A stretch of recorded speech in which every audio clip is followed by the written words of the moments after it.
হে জগতবাসী, আজকে আমি শামীম আলী চিশতি আপনাদের সামনে একটি আলোচনা নিয়ে আসলাম। সেই আলোচনাটি হলো যে এই জগতে যারা পীর মুর্শিদ ধরেছেন, যারা আল্লাহর দিকে অগ্রসর হইবার জন্যে যে একটা কথা যখন জেনেছে যে একজন কামেল মুর্শিদের হাত রাসূলের হাত আর রাসূলের হাত আল্লাহর হাত, তখনই একজন মানুষ কোরআন ও হাদিস অনুসারে তারা বায়াত গ্রহণ করে। যখন তারা বায়াত গ্রহণ করে তখন দেখা যায় বিভিন্ন মানুষে বিভিন্ন ধরনের কথা বলে। যেরকম কিছু কিছু লোক আছে বলে যে এই যেমন কিছু কিছু কবিরা গান লিখেছে, সেই গানটাকে অপব্যাখ্যা করে কিছু আবদ্ধি কুবুদ্ধি দিয়ে দেয়।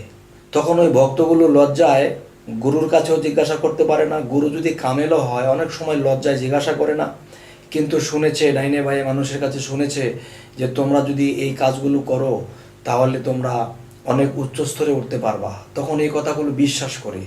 কিন্তু গানের মধ্যে বা কবিতার মধ্যে যা বলা হয়েছে তা অপব্যাখ্যা করে এই মানুষটা যার তার কাছে শুনে তখন এর ভিতরে বিশ্বাস স্থাপন করে, তখন দেখা যায় সেই লোকটা কুপথে থাকে। আর এমন এমন কিছু কথা যা গুরুকে জিজ্ঞাসা করতেও লজ্জা পায়, তাই ওই কথাগুলো মেনে ওগুলোই করে। যেমন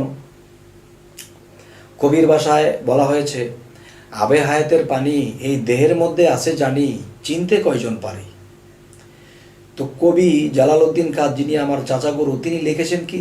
তিনি লিখেছেন যে দেহের মধ্যে আছে জানি, আবে হায়াতের পানি চিনতে কয়জন পারে। যে চিনতে পারে সে এই আবে হায়াতের পানিটাকে নষ্ট করে না। যেমন একদল লোক আছে, আবে হায়াতের পানি দেহের মধ্যে আছে জানি, খাইতে কয়জন পারে। এক ধরনের লোক এরকম ধরনের ব্যাখ্যা দিচ্ছে যে এ আবে হায়াতের পানি তারা খাইতেছে। নাউজুবিল্লাহ, আস্তাগফিরুল্লাহ। যেমন একটা বিষয় হলো, আবে হায়াত শব্দের অর্থ কি? আব অর্থ পানি, হায়াত অর্থ জিন্দা। তার মানে আবে হায়াত, আবে হায়াতের পানি। তো আব অর্থ পানি এবং হায়াত অর্থ জিন্দা। এই আবে হায়াতের পানি, এই আবে হায়াতের পানিটা কি? যে আমি যখন আমার বাবার মস্তিষ্কে ছিলাম, তখন আমার মায়ের উদরে যখন আমি জন্ম নিলাম, তখন সেই জিন্দা পানি দিয়ে আমি জন্ম নিয়েছি। তাহলে সেই পানিটা যদি মৃত হয় তাহলে সেখানে আমরা জন্ম নিয়ে আসতে পারতাম না। তবে সেই পানিটি কি? সেই পানিটি হলো যে আবে হায়াতের পানি।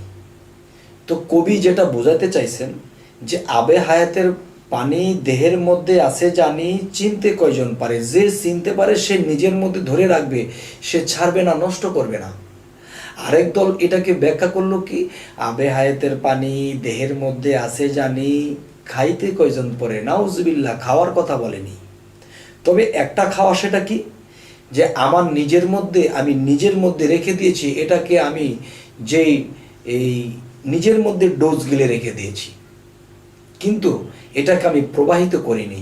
নিজের মধ্যে রেখে দেওয়া এই স্বাদকে আমি নিজের মধ্যে রেখে দিয়েছি, কিন্তু এটাকে আমি নষ্ট করিনি।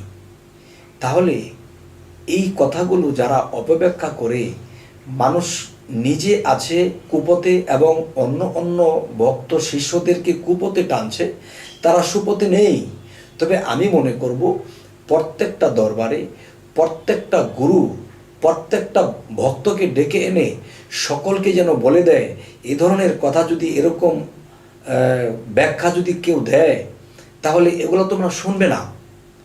তখন তোমরা কি করবে? যে বাবা, হে গুরুজি, হে হুজুর, আমরা তো এটা বুঝি না, জানি না, আর এরকম বিষয় কথা এগুলো আপনাকে জিজ্ঞাসা করতে আমরা লজ্জাবোধ করি। তাই কিছু কিছু মানুষে যখন এগুলো বলে তখন বিশ্বাস করে আমরা এটা শ্রবণ করে আমাদের মধ্যে রেখে দিই। তাহলে দেখা যায় আমরা আর কি করব?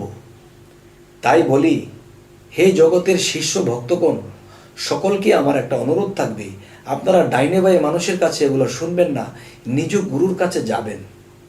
যাওয়ার পরে তখন একটা কথা মনে রাখবেন যে লজ্জা ঘৃণা ভয় এই তিন থাকিতে নয়, তবেই যদি তার সাধন ভজন এবং প্রেমভক্তি হয়, তবে সেই ভক্তটাই হবে একদিন জয়।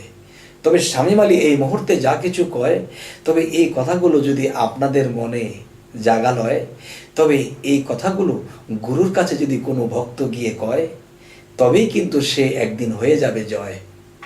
হে জগতবাসী, আজকে এই কথাগুলো বলার মূল উদ্দেশ্য এটাই যে আমরা সেই আবে হায়াতের পানি, মানে সেই জিন্দা পানি দ্বারা আমরা এই পৃথিবীতে সৃষ্টি বা জন্ম হয়ে পৃথিবীতে এসেছি, এই জিনিসকে আমরা নিজের মধ্যে ধরে রাখবো। এটা নিজের মধ্যে ধরে রাখলে কি হবে? আমার চেহারায় নূরের তাজাল্লি হবে এবং আমার সহজে আমি তাড়াতাড়ি বৃদ্ধ হয়ে যাব না, আমার শরীর তাড়াতাড়ি নষ্ট হবে না, আমি বেশি দিন বাঁচব এবং আল্লাহর ইবাদত করতে পারবো। আমার জ্ঞান শক্তি, ব্রেন শক্তি, তাগত শক্তি আমার ঠিক থাকবে, তখন আল্লাহর ইবাদতে আমরা অগ্রসর হতে পারবো। তাই বলি যে কবিরা লিখেছে, কিন্তু এই ব্যাখ্যাগুলো যদি কারো বোঝার ইচ্ছা থাকে, তাহলে একজন কামেল গুরু ধরবেন এবং কামেল গুরুর কাছে গিয়ে জিজ্ঞাসা করবেন, বাবা এই জিনিসগুলো কিভাবে বুঝতে পারি? তখন তিনি ভেঙে ভেঙে বলে দেবে, বাবারে এইটা এভাবে, এটা এভাবে। কিন্তু বাহিরে যে সে বলবে, এটা শুনবেন না। কারণ যে মানুষ পারে মানুষকে সুপথে ওঠাইতে, আবার মানুষ মানুষকে কুপথে নিয়ে যায়। তাহলে বুঝবো কি করে যে কে সুপথের কথা বললো, কে কুপথের কথা বললো? তবে নলেজে রাখবো যে এই আবে হায়াতের পানি, এই জিন্দা পানি অবশ্যই আমরা মানি। এই কথাগুলো আমরা যেন গুরুর কাছে সুন্দর মন নিয়ে মানি। তবে কি হবে? আমরা সত্যটা বুঝে সত্য সাধনা করতে পারবো। তাই বলা হয়েছে, তোমার মনের মানুষ ধরো, যারে দিয়া পয়দা হলে তারে তুমি কেন ছাড়ো? যে পুঁজিতে হয় রে ব্যাপার, চলিতেছে ভবের বাজার, তারে চিনিলে এবার আপন সাদেই মরো। লাখে লাখে ডুবিতেছে মায়া নদীর পারে, জীবনের মাঝে মরণ চিনিয়া তারে সাধন করো। রতিরণে গিয়ে পড়ে প্রেমস্ত্র সঙ্গে করে, রিপু যেজন মারতে পারে বোঝে আপন পরে, পরম অংশের পুঁজি মিলাও থাকিতে সংসারে। হে জগতবাসী, আজ আমার এই কথাগুলো একটু জ্ঞানের সাথে শ্রবণ করবেন ইনশাল্লাহ। ইনশাল্লাহ তাহলে আপনারা যদি নিজের মধ্যে এই জিনিসগুলো জমাট রাখতে পারেন, তাহলে ইহকাল পরকাল ধন্য হবেন। এবং আজরাইল যদি কখনো আসে, তখন দেখবে তার চেহারার মধ্যে নূরের তাজাল্লি ভাসে। তখন শেষে করবে কি? আজরাইল এসে তাকে বলবে, বাবারে তুমি তো সাধারণ কেউ না, তুমি যেই নূরের তাজাল্লি তোমার মধ্যে জোগাড় করে রেখেছো, তোমাকে যেভাবে সেভাবে আমি তোমার রুহকে কবজ করতে পারবো না। তোমার গুরুকে আমার জিজ্ঞাসা করতে হবে, তোমার ইমুক ভক্ত তো নূরের তাজাল্লি কামাই করেছে, তাকে তো এভাবে সেভাবে নেওয়া যাবে না।